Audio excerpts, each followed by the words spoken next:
There are two types of chores. चोर की कितनी किस्में हैं? एक होता है मुहज्जब चोर, व्हाइट कॉलर वाला चोर. चरसी भी चोर होता है, व्हाइट कॉलर वाला, कॉलर ही नहीं होता, अक्सर बगैर कमीज के घूम रहा होता है वो. इसकी चोरी कम है, इसने इंसानियत को नुकसान कम पहुंचाया है, लेकिन पिटता भी है, बदनाम भी होता है. और एक व्हाइट कॉलर चोर होता है, जैसे बहन को विरासत नहीं दो, आप करोड़ों रुपए खा गए उसके, सोसाइटी में बदनाम होते हो आप. बोलो, कोई बदनामी होती है सोसाइटी में? नहीं भाई, उसको लारे रप्पे दे के पी जाओ आप, कारोबार के नाम पे बेड़ा गर्क कर दो उसके पैसों का. लेकिन आप चोर भी नहीं कहलाओगे. हालांकि चरसी ने कितने चरसियों की चोरियां क्या होती हैं, मैं बेचारा इसलिए नहीं कह रहा कि मजीद ना शुरू कर दें, कि वो चप्पल चुरा लिए या वो गिलासेस, बाइक के पहले नए गिलासेस लगते थे ना तो यूं खोल के ले जाते थे. वो मेरे साथ तो हुआ है. 1 to 5 थी, बाइक के गिलासेस लगाए, फजर पढ़ने गया, वापस आया तो दोनों गिलासेस शॉर्ट. तो चरसियों को बेचारों का दाल पानी इसी से चल रहा होता है. हमारे जानने वाले एक साहब हैं, उन्होंने कई दफा चरसी पकड़े ना, चोरियां कर रहे थे उनकी कॉलोनी में. कह रहे हैं फिर मैं थक गया चरसियों को पकड़ पकड़ के मार मार के ना. कह रहे हैं फिर मैंने क्या किया, मैंने कहा तुम क्यों बार बार चोरियां करते हो? कहते हैं यार हमें सुट्टा लगाना है, इसके बगैर हमारा गुजार, तुम जितना मर्जी मारो, वो मार से हमें तकलीफ कम होती है, चर्स ना मिलने की तकलीफ ज्यादा होती है. कह रहे फिर मैंने क्या किया, उनको चौकीदार बना के बिठा दिया और उनकी पुड़िया बांध दी मैंने कि अब तुमने हमारे एरिया में किसी चरसी को घुसने नहीं देना है, चोरी नहीं होने देनी, तुम्हारी चर्च का इंतजाम हम करेंगे. कह रहे उस दिन से इलाके में क्या हो गया, अमन हो अमान. वो चर्सी खुद ही चर्सियों को पकड़ रहा होता है, इसको पुड़िया मिल जाती है. It is called planning. तो बात क्या चल रही थी मेरे भाई, तो फिरौन ने कितना खूबसूरत लेबल लगाया ना, बड़ा खूबसूरत लेबल लगाया, लेकिन बेड़ा गर्क कर दिया. तो कुछ कानून साज ऐसे होते हैं जो लेबल क्या लगाते हैं, बहुत खूबसूरत, लेकिन उसके पीछे कुछ मफाद होते हैं. तो ऐसे कवानीन को हम फॉलो करेंगे क्या? बोलो. देखो हमारे पास इंसान किसी लॉ का पाबंद होगा तो इंसान बनेगा ना, या बेलगाम उठा जो मुंह आए मुंह में आए करे और कोई कानून का पाबंद नहीं है, फिर तो इंसान में और गधे घोड़े में कोई फर्क नहीं रहेगा. तो कानून को तो हम सब ने फॉलो करना है. अब किसके कानून को फॉलो करें? तो या तो ये हुक्मरान है. अब फिरौन भी तो फौजियों को भेजता होगा ना, जाओ बच्चों को ज़बह करो. वो भी कहते होंगे मुल्क का कानून है, तो क्या उसकी बेस पे बच्चा ज़बह करना जायज हो गया उनके लिए? कोई जायज नहीं भाई, ये कानून नहीं है, ये तो जुल्म है इंसानियत पे. तो मैं ये कर रहा था कि अल्लाह ताला ने जो हमें अहकाम दिए हैं, हाँ 3 किस्म के लोग होते हैं जो कानून साजी करते हैं. एक तो होते ही बुरे हैं, जैसे फिरौन बुरा था, उसने मर्दों को कत्ल करना शुरू किया, बच्चों को. उसको पता था कि इस कौम में लड़के होंगे तो ये कौम पावरफुल होगी, औरतों को पैदा होने दो, खवातीन को पैदा होने दो, मर्दों को ना पैदा होने दो, ताकि इनको हम गुलाम आसानी से बना सकें. तो फिरौन इसमें मुखलिस नहीं था, वो झूठ बोल रहा था. उसके पेशे नजर हुकूमत बचाना नहीं था. अगर हुकूमत बचाना भी थी तो भाई आप जुल्म ही ना करो ना, ताकि आपको बगावत का खतरा ही ना हो. क्यों अल्लाह ने मूसा कलीमुल्लाह को भेजा? फिरौन तमीज से जिंदगी गुजारता, एक आदिलाना हुकूमत करता, तो अल्लाह ताला हजरत मूसा को ना भेजते उसके मुकाबले में. तो अपने आप को दुरुस्त करने के बजाय उसने क्या किया, ताकत के जोर से इस बात का इम्कान ही खत्म करने की कोशिश शुरू कर दी कि कोई बनी इसराइल में बच्चा पैदा हो और मेरी हुकूमत का तख्ता उल्टे. लिहाजा एक बच्चा जिसके बारे में खतरा था, उसकी बेस पर हजारों बच्चों को मां की गोद से छीन के ज़बह कर दिया, और सारी जिंदगी उल्टे उल्टे कानून बनाता रहा. मा उरीकुम इल्ला मा अरा व मा अहदीकुम इल्ला सबीलर रशाद. बातें क्या करता था? जब इजलास होता ना, कानून साजी होती, तो कहता कि मैं वही बात कहूंगा जिसमें तुम्हारा फायदा. ये सब मैं किसके लिए कर रहा हूं? कौम के लिए. नारे हमेशा से सियासी लोगों ने बड़े खानदानी किस्म के लगाए. ये सब मेरा कुछ भी नहीं है इस मुल्क में. ये सब किसके लिए? मेरी सिर्फ 25-30 अरब रुपए की 8-10 फैक्ट्रियां हैं. हमारे जो हुक्मरान है ना, वो इस तरह की बात कर रहे हैं, बज़बान हाल करते. मैंने तो सिर्फ 25-30 अरब की 8-10 फैक्ट्रियां बनाई, बाकी सब किसका है? अवाम का. तो बचा क्या भाई? अच्छा, जो आवाम का होता है उसमें भी उनको जो सड़कें भी बन रही होती है ना, वो भी अपने ही खांचे चल रहे होते हैं उसमें. अल्लाह, डामर भी इन्हीं के से खरीदो, गटर के ढक्कन भी इन्हीं से खरीदो, सरिया भी इन्हीं से खरीदो, अजीब सेटअप चल रहा है भाई। बहरहाल, अच्छा हम लोग समझते हैं ना बाहर वाले बहुत नेक होते हैं, ऐसा नहीं है मेरे भाई, बाहर वाले भी कम नहीं होते।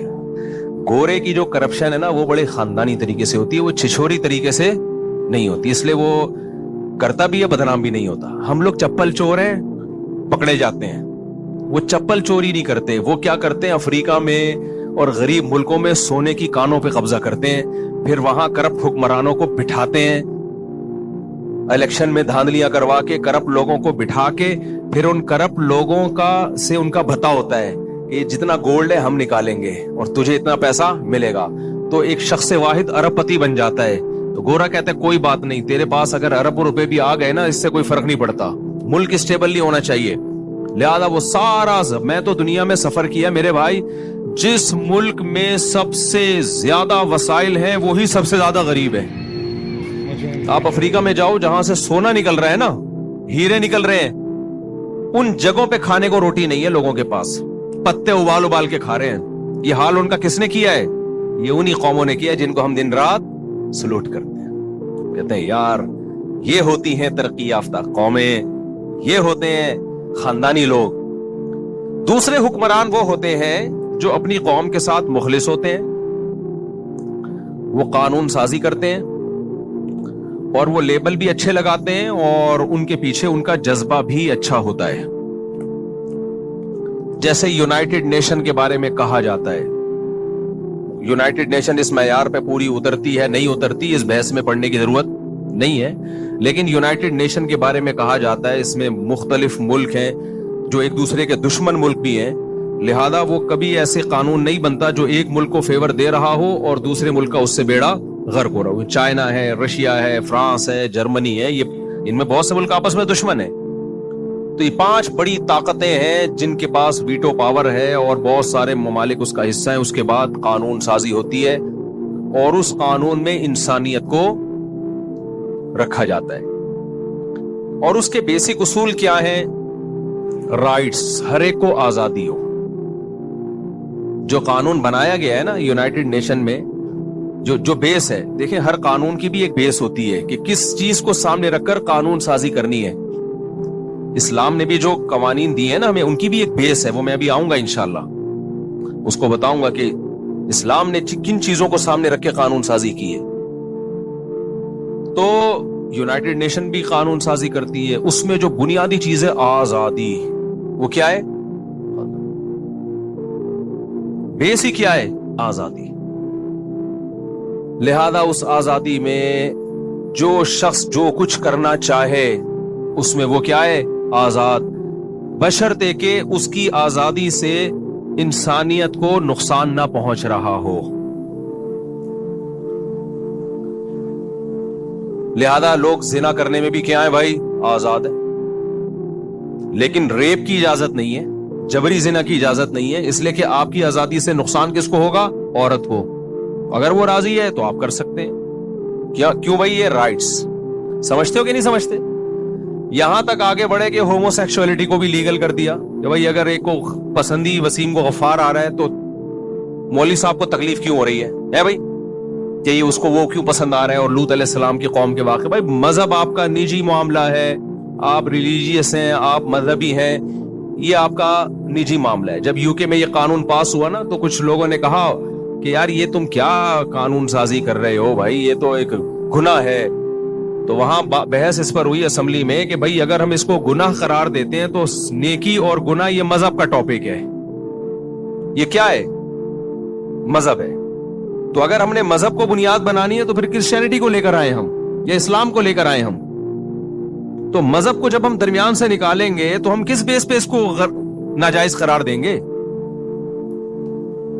तो बाज़ लोगों ने कहा भाई गैर अखलाकी, उन्होंने कहा गैर अखलाकी की डेफिनेशन क्या है? कोई डिफाइन कर सकता है गैर अखलाकी को? चरसी को आप बोलो कि तुम जो काम कर रहे हो गैर अखलाकी है, चरसी कहेगा व्हाट इज गैर अखलाकी? वो कहेगा जब तक तुम नहीं पी रहे तो तुम्हें गैर अखलाकी लग रही है, जिस दिन तुमने सुट्टा लगाना शुरू कर दिया तुम बोलोगे ये गैर अखलाकी है कि एक आदमी को चाहिए और तुम नहीं दे रहे उसको। ये क्या है? ये गैर अखलाकी है। अखलाकी गैर अखलाकी یہ کتنا مشکل ٹاپک ہے، غیرت اور بے غیرتی، اس کو الفاظ میں ایکسپلین بولو نہیں کیا. یہ محسوس کرنے کی چیزیں ہیں. جب آپ غیرت مند ہوتے ہیں تو بے غیرتوں کا دیکھ کے پتہ چل جاتا ہے یہ ایک نمبر کا بے غیرت ہے. لیکن اگر آپ خود بے غیرت ہو تو پھر بے غیرت کا پتہ چلے گا آپ کو. شرم، حیا اور بے حیائی یہ سائنس کے ٹاپک نہیں ہے، یہ تو مذہب کے ٹاپک ہیں. مذہب کو سائٹ پہ کر دیا انہوں نے. جب مذہب کو سائٹ پہ کیا ہے تو اخلاقیات اور غیر اخلاقیات کو ایکسپلین کرنا ہی ممکن نہیں رہا. نتیجہ کیا نکلا؟ جب یو کے کی اسمبلی میں یہ لا پاس ہوا ہے کہ ہومو سیکسولیٹی کو لیگل ہونا چاہیے، تو جو سائن کرنے والے لوگ تھے وہ بھی افسوس کر رہے تھے کہ ہم کس چیز کی پرمیشن دے رہے ہیں، یعنی کتنا گندے کام ہے جس کی ہم پرمیشن دے رہے ہیں. اور بعضوں نے تو یہاں تک آواز اٹھائی تھی کہ کاش ہمارا مذہب اسلام ہوتا. یہ بھی تاریخ میں ہے کہ کاش ہمارا مذہب کیا ہوتا، اسلام ہوتا، تاکہ ہم اس کو لیگل نہ کر رہے ہوتے. لیکن انہوں نے بھی لیگل کیا کیونکہ انلیگل قرار دینے کی کوئی ان کے پاس لاجک بولو تھی نہیں. کیونکہ بیس کیا ہے؟ رائٹس، آزادی. سمجھتے ہو کہ نہیں سمجھتے؟ تو اس آزادی کی بیس پہ قانون سازی ہو رہی ہے. تو اسی آزادی میں بچوں کے حقوق، لہذا بچے آزاد کا مطلب ماں باپ ان کو ہاتھ بھی نہیں اٹھا سکتے ان کے اوپر. بچے کیا ہو گئے؟ اماں ابا سے آزاد. بیوی بھی آزاد ہے. اسلام میں ڈیورس کا حق مرد کے پاس ہے. عورت یک طرفہ خلا نہیں لے سکتی. ہاں ظلم ہو رہا ہو تو پھر لے سکتی ہے، وہ پھر خلا نہیں، وہ تنسیخ نکاح ہے. اچھا میری بات کو بھی نا لوگ آدھی آدھی باتوں کو چلاتے ہیں. میری اس بات کو تو چلا رہے ہیں لوگ کہ عورت یک طرفہ خلا نہیں لے سکتی. یہ بالکل ٹھیک ہے. کورٹ اگر عورت کو خلا کی ڈگری پکڑا دیتا ہے تو اس کا شرعن کوئی اعتبار نہیں ہے، کیونکہ جج اپنی بیوی کو طلاق دے سکتا ہے، دوسروں کی بیویوں کا جج نکاح ختم نہیں کر سکتا. یہ بات بالکل درست ہے. لیکن اس میں میں نے ایک اور بھی بات کی ہے کہ اگر عورت ثابت کر دے کہ مجھ پہ ظلم ہو رہا ہے، مخصوص نوعیتوں کے تھوڑا بہت تو ہر جگہ اونچ نیچ ہوتی ہے، نان نفقہ ہی نہیں دے رہا استطاعت کے باوجود، تو پھر ایسی صورت میں یک طرفہ خلا ہو جائے گا. سمجھتے ہو کہ نہیں سمجھتے؟ نہیں یار سمجھ. ابے بھائی ایک آدمی نے شادی کی ہے، بیگم کو نان نفقہ ہی نہیں دے رہا، تو یہ عورت کا بیسک حق ہے نا نان نفقہ. نہ کھانے کو دے رہا ہے، نہ اس کو رہائش دے رہا ہے، لٹکایا ہوا ہے اس کو. تو اسلام عورت کو پرمیشن دیتا ہے بھائی ایسے مرد سے طلاق مانگو. طلاق دے دے تو ٹھیک ہے، نہیں مانگے نہیں دے تو کہاں جاؤ؟ پھر کورٹ میں جاؤ کہ بھائی یا تو اس کو بولو میرا نان نفقہ دے، مجھے تمیز سے بیوی بنا کے رکھے، یا مجھے میرا نکاح ختم کرے. تو شوہر اگر تمیز سے بیوی بنا کے رکھنے پر آمادہ ہو جائے تو بھی ٹھیک ہے. اگر نہیں آمادہ ہوتا تو پھر یا تو شوہر طلاق دے گا، نہیں دیتا تو جج پھر تنسیخ نکاح کر سکتا ہے، وہ نکاح فسخ کر سکتا ہے. اس کو جج بولتے تو خلا ہے، لیکن وہ خلا ہوتا نہیں ہے، وہ ہوتا کیا ہے؟ وہ تنسیخ نکاح. تو یہ درست ہے، اس کو ہم مانتے ہیں. تو آج کل خواتین دے دنادن کھلے کے بے کھلے ایسے جا کے لے رہی ہوتی ہیں، اور جج بھی بیٹھا ہوا ہے. جج کہہ رہا تھا نا کہ ایک ہفتے میں نے 7 عورتوں کو خلع کی ڈگری دی ہے. تو کسی دوسرے نے بولا آپ اپنی بیگم کو، وہ آپ کی بیویاں تھیں جو آپ نے ان کو نکاح ختم کر دیا. نہیں، دوسروں کی بیویاں تھیں. کسی بندے نے ان سے بولا کہ سر آپ اپنی بیوی کو نکاح ختم کر سکتے ہیں، دوسروں کی بیویوں کا نکاح وہ میاں ختم کرے گا، آپ نہیں. وہ میاں کس بات کا ہے میرے بھائی؟ تو اب یہ جو عورت کو ڈیورس کا حق دیا گیا غیر مسلموں کے ہاں ہے، خاتون کے پاس بھی کیا ہے؟ بولتے کیوں نہیں؟ رائٹ ہے. امریکہ میں، جاپان میں، انڈیا میں، پوری دنیا میں یہ ہے کہ اگر کوئی خاتون شوہر کے ساتھ نہیں رہنا چاہتی، وہ کہتے ہیں رائٹس، آزادی ہے، ٹاٹا کرو، پتلی گلی سے نکل لو. کورٹ میں جاؤ، بولو بھائی مجھے نہیں، وسیم کے ساتھ مجھے نہیں رہنا، مجھے پسند کون آ رہا ہے؟ غفار پسند آ رہا ہے. ٹھیک ہے آپ جا سکتی ہیں. تو اس کی بیس بھی کیا ہے اس قانون کی؟ بھائی آزادی. بھائی جتنے مرد آزاد ہے اتنا ہی کون آزاد ہے؟ میں صرف یونائٹڈ نیشن کے جو اصول ہے نا ان کی بیس آپ کو سمجھانا چاہ رہا ہوں. پھر میں اسلام کی طرف آؤں گا. آپ کو فیصلہ کرنا پڑے گا، اسلام کے علاوہ آپ کے پاس کوئی آپشن نہیں ہے. لہذا یہاں سے لوگ گھٹن کے، یہاں ہمارے کچھ ریلیٹو آتے ہیں نا امریکہ سے ادھر، کہتے ہیں کیسے گھٹن کا ماحول ہے پاکستان میں. وہ کہتے ہیں کیسی گھٹن کا ماحول ہے. خاص طور پہ خواتین کو بہت برا لگتا ہے پاکستان، اور سعودی عرب بھی برا لگتا ہے. وہ کچھ نہ کچھ تو وہاں بھی ابھی بھی کچھ نہ کچھ پابندیاں ہیں نا، اسکاف کا تھوڑا بہت ہے مکہ مدینہ میں خاص طور پہ، कैसे घुटन का माहौल। एक बड़ी लिबरल आंटी का फोन आया जब मैं फोन उठाया करता था, मुझसे साहब मैं इस्लामाबाद में हूं, आपसे कुछ मसाइल मैंने पूछने हैं। तो मैंने कहा मैं तो कराची में होता हूं, आप इतवार को आ जाएं असर में। नहीं एक्चुअली मैं यूएसए जा रही हूं, यह बहुत घुटन का माहौल है, मैं नहीं रह सकती। बड़े स्टाइल मुझे उनका याद रह गया। मैं यहां इस्लामाबाद के कह रही है कि कैसा माहौल है, घुटन का माहौल, मैं यहां नहीं रह सकती। मैंने कहा यहाँ क्या घुटन है, आपको सांस नहीं आ रहा है? इस्लामाबाद में तो ऑक्सीजन भी अच्छी खासी तरफ। नहीं एक्चुअली यहाँ रिस्ट्रिक्शंस बहुत हैं, मेरे डैडी मामा पापा मुझे इतनी पाबंदियां लगाते हैं कि तुम यहाँ नहीं जाओ, तुम यहाँ नहीं जाओ। वो यही स्टाइल था उसका। बात भी पुरानी हो गई, अब किसी को नहीं पता चलेगा किसकी बात हो रही। मैं किस्सा जब रिटायर हो जाता है ना तो बयान करता हूँ। रिटायरमेंट के बाद किस्सा बयान करो तो पता ही नहीं चलता किसका किस्सा है। पता चल भी जाए तो कौन क्या उखाड़ लेगा भाई। तो एक्चुअली ये जो है ना, यहाँ घुटन का माहौल है और बहुत यहाँ पे रिस्ट्रिक्शंस हैं।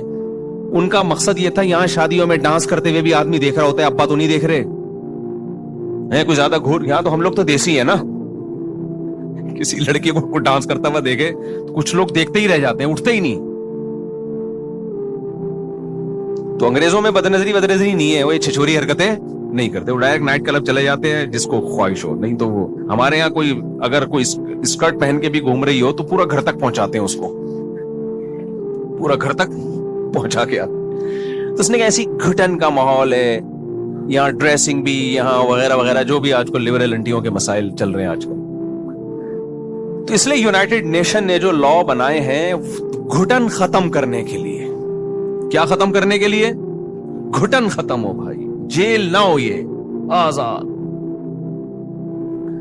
तो ये इसके पीछे जज्बा है ह्यूमन राइट्स। माँ बाप से औलाद आजाद, औलाद से माँ बाप आजाद, बीवी से शौहर आजाद, शौहर से बीवी आजाद, सब।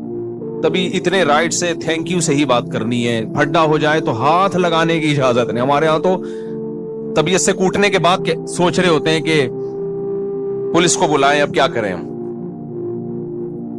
और गालियां हमारे यहां इतनी पावरफुल है कि कूटने की जरूरत ही नहीं है। इतनी पावरफुल गालियां हमारे यहां हैं कि शरीफ आदमी तो उसी से ही बेहोश हो जाए। आजादी, बच्चों पे आप डांट नहीं सकते, हाथ नहीं उठा, माँ बाप भी नहीं हाथ उठा सकते। बीवी को डिवोर्स जैसे आप दे सकते हो तो बीवी खुद भी आपको डिवोर्स दे सकती है। और माजूर बच्चा, आपके घर आपका भाई अगर माजूर है, आप उसकी केयर नहीं करना चाहते तो गवर्नमेंट आपको उसकी केयर करने पर फोर्स बोलो नहीं करेगी। क्यों नहीं करेगी भाई? जैसे आप हो वो भी, अगर आप नहीं रखना चाहते अपने माजूर भाई को घर में तो कोई बात नहीं यार, आपका भी जीने का हक है। क्योंकि आप अगर उस माजूर भाई को रखोगे तो आपकी जिंदगी के मजे तो किरकिरे हो जाएंगे ना, क्या ख्याल है? लिहाजा ये गवर्नमेंट की जिम्मेदारी है कि माजूरों को वो पाले। अगर आप पाल लो बहुत अच्छी बात है, वरना कौन पालेगा असल में इसको? गवर्नमेंट पालेगी। लिहाजा गवर्नमेंट ने वहां माजूरों के लिए मुलाजिमीन आते हैं 12-12 घंटे की ड्यूटी से, फिर गवर्नमेंट उनको पे करती है, फिर उनकी निगरानी भी होती है और बड़े तमीज से होता है, माजूरों की बड़ी केयर होती है। लेकिन बहन भाइयों की जिम्मेदारी नहीं है। क्यों भाई? आजाद, आपके जिम्मे कुछ भी नहीं। ये तो बहन भाई है, माँ बाप का दर्जा तो बहन भाइयों से ऊपर का है। अगर आपके अब्बा को फालिज हो गया, अल्लाह ना करे, तो यूनाइटेड नेशन ये कहती है कि आपके जिम्मे अब्बा को पालना नहीं है। बैनुल अक़वामी लॉज भी यही है कि आपके जिम्मे अब्बा की केयर बोलो नहीं है।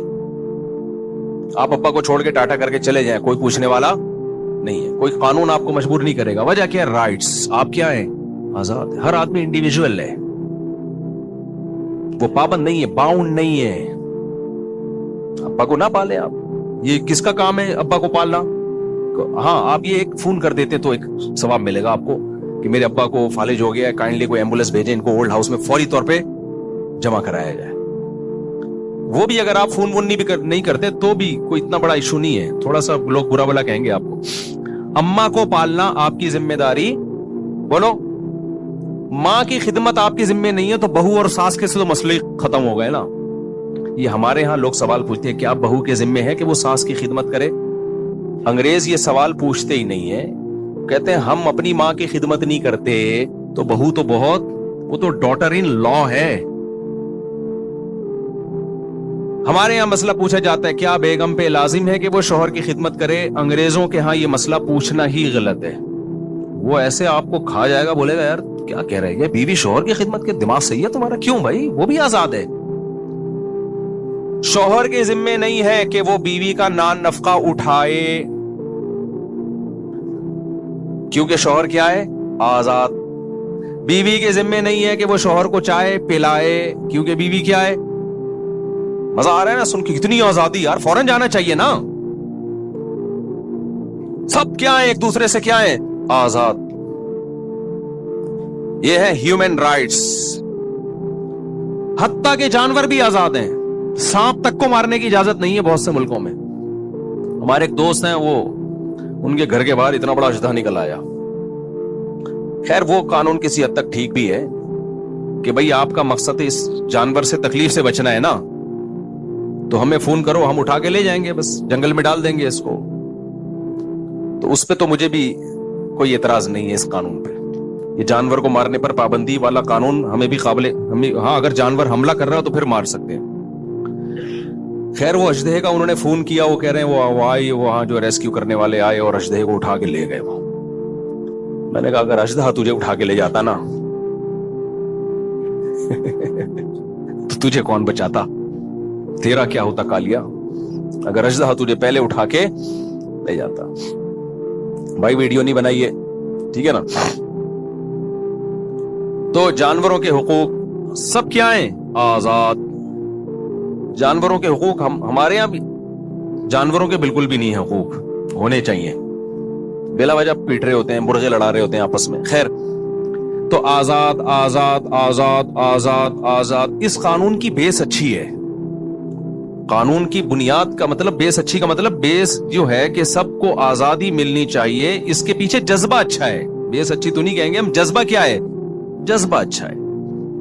भाई क्यों एक दूसरे का हम किसी को गुलाम बनाएं, औलाद को हम मजबूर करें माँ बाप की खिदमत करे, माँ बाप को मजबूर करें औलाद की खिदमत करे.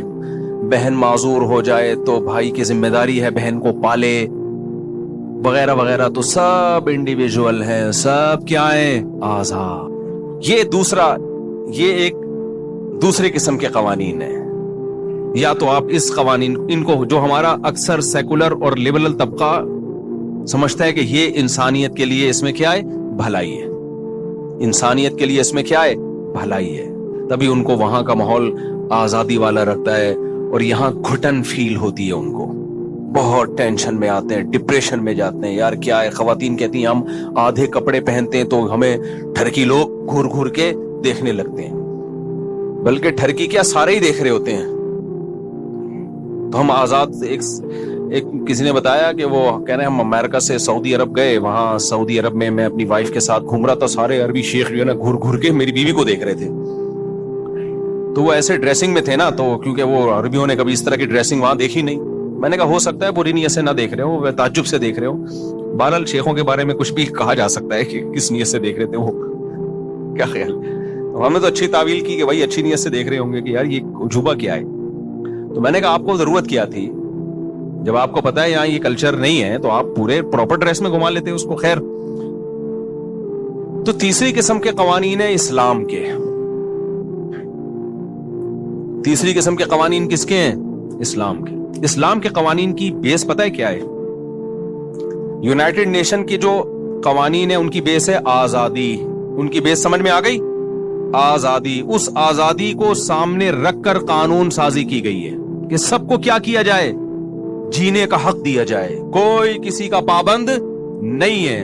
हर शख्स की लाइफ में एंटरटेनमेंट हो, हर शख्स की लाइफ में क्या हो, एंटरटेनमेंट हो. भाई अगर बूढ़े माँ बाप को तकलीफ हो रही है तो गवर्नमेंट पाल रही है ना उसको. औलाद क्यों ये टेंशन उठाए, औलाद को जीने दो यार. लेकिन इस्लाम की जो बेस है ना, जिसकी बुनियाद पर इस्लाम ने कानून साजी की है, वो बेस बिल्कुल इसके अपोजिट है. इस्लाम की बेस है रिलेशन. समझ में आ रही है बात, क्या बेस है इस्लाम की, रिलेशन. اسلام کہتا ہے مخلوق کا خالق سے ریلیشن پاورفل ہونا چاہیے اور مخلوق کا آپس میں ریلیشن بھی پاورفل ہونا چاہیے، اور اس ریلیشن کو قائم کرنے کے لیے انسانیت سے قربانی دلوائی جائے۔ سمجھ میں آ رہی ہے بات؟ اس ریلیشن کو قائم کرنے کے لیے انسانوں سے قربانی دلوائی جائے۔ اگر کہیں ریلیشن اور آزادی میں ٹکراؤ ہو رہا ہے، آزادی کو ریلیشن پہ قربان کیا جائے۔ بڑی خاندانی بات ہے، کاش دماغ میں بیٹھ جائے۔ اسلام بھی آزادی کا قائل ہے۔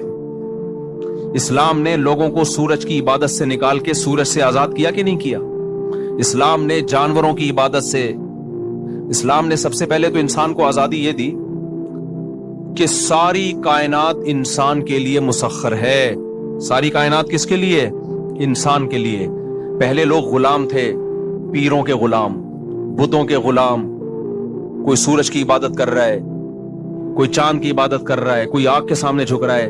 اسلام نے کہا اس کائنات کا ایک ایک ذرہ، چاہے وہ گائے ہو، چاہے وہ سورج اور چاند ہو، چاہے وہ آگ ہو، یہ تمہارے غلام ہیں، کبھی بھی اپنے غلام کے سامنے جھکا نہیں جاتا۔ لوگ کہتے تھے سورج اتنا خوبصورت، اتنی خدمت کر رہا ہے، سورج کی عبادت شروع کر دی۔ اللہ نے کہا یہ تمہاری خدمت جو کر رہا ہے غلام ہے تمہارا، یہ ہم نے تمہارے لیے مسخر کیا ہے، اس سے خدمت لو۔ یہ جانور، گائے تمہیں بہت زیادہ دودھ دیتی ہے، فائدے مند مخلوق ہے، تو اس کی عبادت نہیں ہے، یہ مقدس نہیں ہے، یہ غلام ہے، اس لیے خدمت کر رہی ہے، اس کا کام ہے یہ، لہذا جس دن دودھ دینا بند کرے کاٹ کے کھا جاؤ۔ کیونکہ غلام اگر خدمت کے قابل نہ ہو تو رکھا جاتا ہے؟ کتنے لوگ ہیں کہتے ہیں ہمارے گھر میں ماسی ہے، ہم نے اتنی بھاری بھرکم تنخواہیں دی، آتی ہے نہ پوچھا لگاتی ہے نہ برتن دھوتی ہے، پڑی رہتی ہے، تو میں کہتا ہوں پھر نکال دو بھائی اس کو، کیا خیال ہے؟ اور نکالتے ہیں نا کہ لوگ بھائی جاب لیس کر دیتے ہیں، ملازمت سے نکال دیتے ہیں۔ آپ مینیجر صاحب کو کرسی پہ بٹھایا، وہ کام ہی نہیں کر رہا، وہ چھٹیاں کر رہا ہے، تو ایک دن نوٹس آ جائے گا نا کہ بھائی پتلی گلی سے نکلو، یہاں پیڑے کھانے کے لیے تھوڑی کمپنی ہے، جو کام کرے گا اس کو تنخواہ ملے گی، نہیں کرے گا تو کیا ہوگا؟ نکلو۔ تو اللہ تعالیٰ کہتے ہیں یہ گائے مقدس کب سے ہو گئی بھائی؟ یہ تمہیں دودھ دیتی ہے، یہ تمہارے فائدے کے لیے بچہ دے گی، اس کو کاٹ کے کھاؤ جب بڑا ہو جائے۔ تو جب یہ ان تمام فائدے دینا بند کر دے تو اب اس کا گوشت کھا جاؤ، کیونکہ اب اگر گوشت نہیں کھایا بڑھاپے میں اس کا گوشت کھانے کے قابل نہیں ہوگا۔ لہذا ہم یہی کرتے ہیں بھینسوں کے ساتھ۔ سوراب گوٹ میں جاؤ، جو آپ دمبے کے نام پہ تکے کھا رہے ہوتے ہو، اصل میں وہ ریٹائر بھینسوں کے تکے ہوتے ہیں۔ وہ کس کے تکے ہوتے ہیں؟ آپ نے دیکھا ہوگا نا آصف اسکوائر پہ، ہم بھی کئی دفعہ گئے ہیں، بڑی مزے کی۔ میں پہلے دمبے کی بوٹیاں سمجھتا تھا اس کو، بعد میں پتا چلا بھینسوں کی، کھاتے پھر بھی ہے، اگر بھینس کی بھی اچھی لگ رہی ہے تو کھا لو، کوئی مسئلہ نہیں ہے اس میں، میں ان کا کاروبار ٹھپ نہیں کرنا چاہتا۔ تو وہ ہوتا یہ ہے کہ وہ ایکسپائر بھینسیں جو دودھ دینا بند کر دیں تو ان کو فوراً کیا کیا جاتا ہے؟ ذبح کیا جاتا ہے۔ بالکل ٹھیک ہے، یہ جانور اللہ نے کس کے لیے پیدا کیے؟ بولو، ہمارے لیے۔ ابراہیم علیہ السلام کے پاس مہمان آئے تو ابراہیم علیہ السلام کے بارے میں قرآن میں آتا ہے فراغ الی اہلہ، فوراً اپنے گھر والوں کی طرف گئے، فجاء بعجل سمین، بچڑا کھڑا ہوا تھا، اسے ذبح کر دیا۔ بچڑا کہہ سکتا تھا نا کہ میرا کیا قصور ہے؟ تو ابراہیم علیہ السلام کہتے بھائی تجھے میں نے رکھا کس کے لیے تھا؟ مہمانوں کے لیے، ٹھیک ہے نا؟ تو بڑا ہو جائے گا تو تیرا گوشت کھانے کے قابل نہیں رہے گا۔ تو ہم تو یہی کر رہے ہوتے ہیں۔ تو اللہ تعالیٰ نے پہلی بات انسان کو آزاد کیا تمام مخلوق سے کہ یہ سب تمہارے غلام، سوائے انسانوں کے۔ انسان تمہارے غلام نہیں ہے، سب انسان برابر ہیں۔ اسلام نے غلامی کو پروموٹ نہیں کیا، جو پہلے غلامی چلی آ رہی تھی نا اس کو ختم کیا۔ وہ کیسے ختم کیا ایک الگ ٹاپک ہے۔ لوگ کہتے ہیں نا اسلام میں غلامی کا تصور ہے، تصور تو اسلام سے پہلے تھا، اسلام نے اس کو ختم کرنے کی قانون سازی کی ہے۔ خیر، تو آزاد، جن چیزوں سے آزاد کرنا تھا اسلام نے ہمیں اس سے آزاد کر دیا، اور کہا کہ غلام صرف تم کس کے ہو؟ اللہ کے، جو سپیریئر ہے۔ لیکن اسلام نے کہا کہ کچھ آزادیاں ایسی ہیں جس سے ریلیشن خراب ہوں گے، جس سے کیا ہوں گے؟ ریلیشن۔ تو ریلیشن اور آزادی میں جب ٹکراؤ ہو تو آزادی کو ریلیشن پہ قربان کر دینا، ریلیشن کو آزادی پہ قربان نہیں کرنا۔ یہ فرق ہے اسلام میں اور مغربی طاقتوں نے جو قانون سازی کی ہے ان دونوں میں یہ فرق ہے. ہمارا سیکولر لبرل طبقہ، آپ جتنا پڑھے لکھے لوگوں کے پاس جاؤ گے نا، جو لبرل پڑھے لکھے، ان میں ریلیشن اتنا ہی نہیں ہوگا. جتنا مذہبی لوگوں کے پاس جاؤ گے غریب ہوں گے لیکن ریلیشن مضبوط ہوگا، محبتیں ملیں گی آپ کو. ان کے ہاں محبتیں کیا ہیں؟ شارٹ محبتیں شارٹ ہے. تو اسلام نے کیا کہا؟ سب سے زیادہ فوکس کس کو کیا ہے؟ ریلیشن پہ. اب ریلیشن میں اسلام نے ڈیٹیل بتائی، سب سے خاندانی ریلیشن تمہارا اللہ کے ساتھ ہونا چاہیے.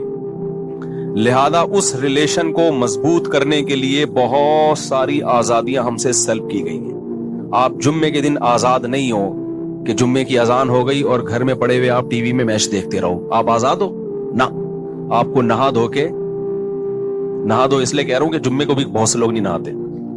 نہا دھو کے آپ کو جسم کی صفائی کر کے مسجد میں حاضری دینی پڑے گی اور اللہ سے اپنا ریلیشن مضبوط، اسی سے تو ریلیشن مضبوط ہوگا نا. اللہ کی حمد و ثنا کرو گے، نہا دھو کے صاف ستھرے کپڑے پہن کے تیار ہو کے سجدہ کرو گے اللہ کے سامنے، تو اللہ کی محبت پیدا ہوگی. اللہ کے دل میں آپ کی محبت پیدا ہوگی، آپ کے دل میں اللہ کی محبت پیدا ہوگی. 5 نمازوں کا حکم دیا، ہم آزاد نہیں ہیں. اللہ نے کہا پورے سال کھاتے پیتے ہو، 1 مہینہ میری خاطر اپنی آزادی، کھانے پینے کی آزادی سلب ہوگی. 1 مہینہ میرے بتائے ہوئے ٹائم پہ کھاؤ گے، اور جب میں کہوں گا نہیں کھاؤ تو نہیں کھاؤ. وہ کون سا مہینہ ہے؟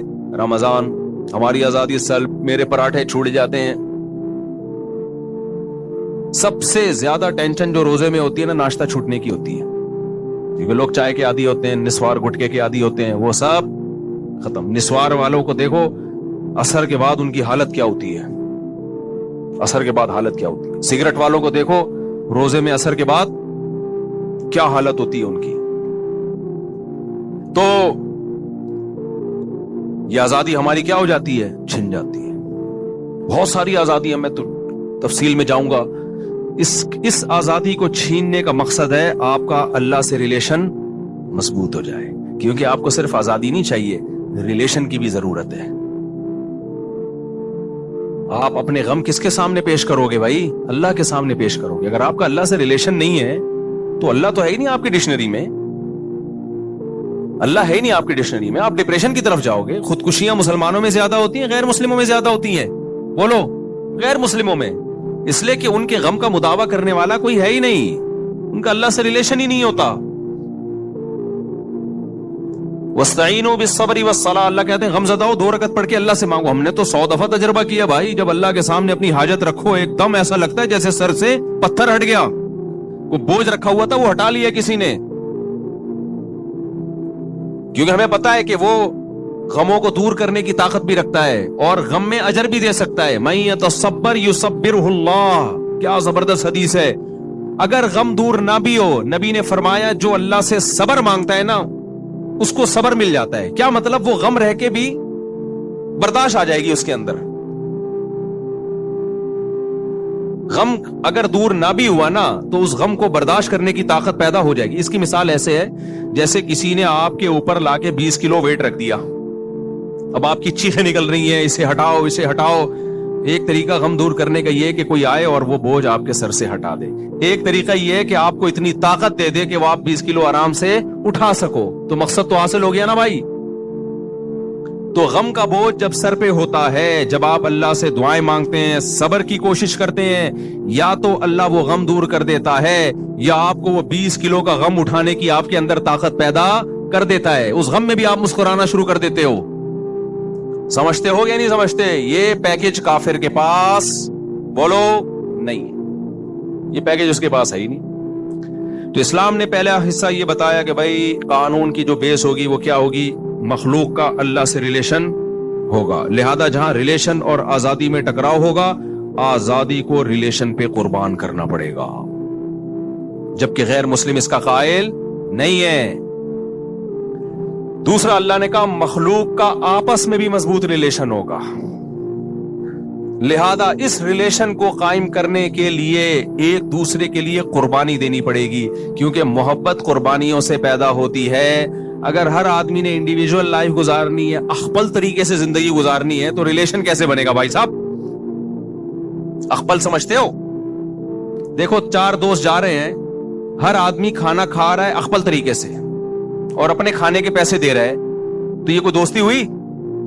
दोस्ती तो ऐसे होती है, मैं दे रहा हूं, तूने नहीं देने पैसे, दूसरा कह रहा है नहीं मैं दे रहा हूं, तूने नहीं देने, तीसरा कहता है अबे तुम हटाओ, फिर चौथा उसको आंख मार रहा है होटल वाले को, इन तीनों से पैसे नहीं लेना। क्या ख्याल है?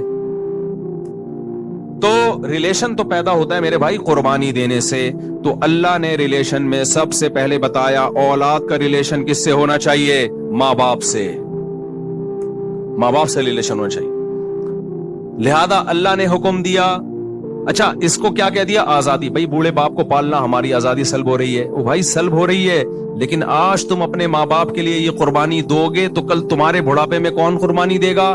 औलाद कुर्बानी देगी। गोरे के यहाँ ना गोरा कुर्बानी दे रहा है, लेकिन वो जो उसने आजादी गुजारी है वो मजे किरकिरे होते हैं बुढ़ापे में, क्योंकि उसके लिए भी फिर कोई कुर्बानी नहीं देता।